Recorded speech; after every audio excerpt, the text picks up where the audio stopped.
यावेळी वाढणार का कर्जाचे व्याजदर? महागाईच्या पार्श्वभूमीवर व्याजदराबाबत काय भूमिका घेणार आरबीआय? जर तुम्हाला रिअल इस्टेटमधील व्यवहाराबद्दल संपूर्ण माहिती हवी असेल तर आमच्या चॅनलला सबस्क्राईब करा आणि नवनवीन व्हिडिओ अपडेट्स मिळवा. सबस्क्राईब करा आणि तुमच्या रिअल इस्टेट नॉलेजमध्ये भर घाला.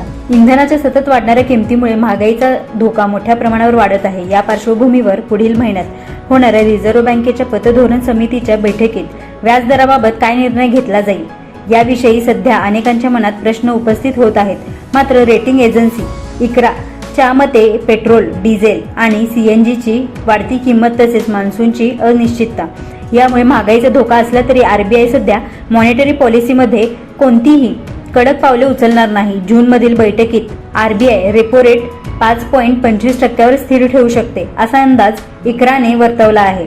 डिसेंबरमध्ये दरवाढ शक्य. जर बाजारात किमतीचा दबाव असाच कायम राहिला तर या वर्षीच्या शेवटी मुख्य व्याजदराबाबत वाढ होण्याची शक्यता आहे. इक्राच्या मुख्य अर्थतज्ञ अदिती नायर यांच्या मते सध्याच्या परिस्थितीत एमपीसी रेपो रेट वाढणार नाही. ही परिस्थिती पुरवठ्यात अचानक झालेल्या तुटवड्यामुळे निर्माण झाली असून ती कोविड संकटापेक्षा पूर्णपणे वेगळी आहे. कारण कोविडच्या काळात मागणी आणि पुरवठा दोन्ही एकाच वेळी विस्कळीत झाले होते. केंद्रीय बँक कोणतीही ठोस पावले उचलण्यापूर्वी महागाईच्या दुसऱ्या टप्प्यातील प्रभावाचे परिणाम दिसण्याची वाट पाहिलं. इंधनाच्या किमतीत झालेल्या वाढीनंतर इक्राने आर्थिक वर्ष 2026-27 साठी सरासरी किरकोळ महागाईचा अंदाज वाढवून 5% केला आहे. डिसेंबर 2025 मध्ये झाली होती शेवटची कपात.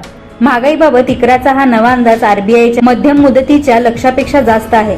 असं असलं तरी पुढील 2 पतधोरण समितीच्या बैठकीदरम्यान पतधोरण समिती रेपो रेटमध्ये कोणताही बदल करणार नाही अशी एजन्सीला अपेक्षा आहे. ऑक्टोबर महिन्यातील बैठकीत धोरणात्मक भूमिकेत बदल होऊ शकतो आणि परिस्थितीनुसार गरज पडल्यास केवळ डिसेंबरच्या पॉलिसीमध्येच रेपो रेट वाढवला जाऊ शकतो. यापूर्वी रिझर्व्ह बँकेने शेवटचा बदल डिसेंबर 2025 मध्ये केला होता. त्यावेळी आरबीआयने रेपो रेटमध्ये 0.25% ची कपात केली होती, ज्यामुळे रेपो रेट कमी होऊन 5.25% झाला होता.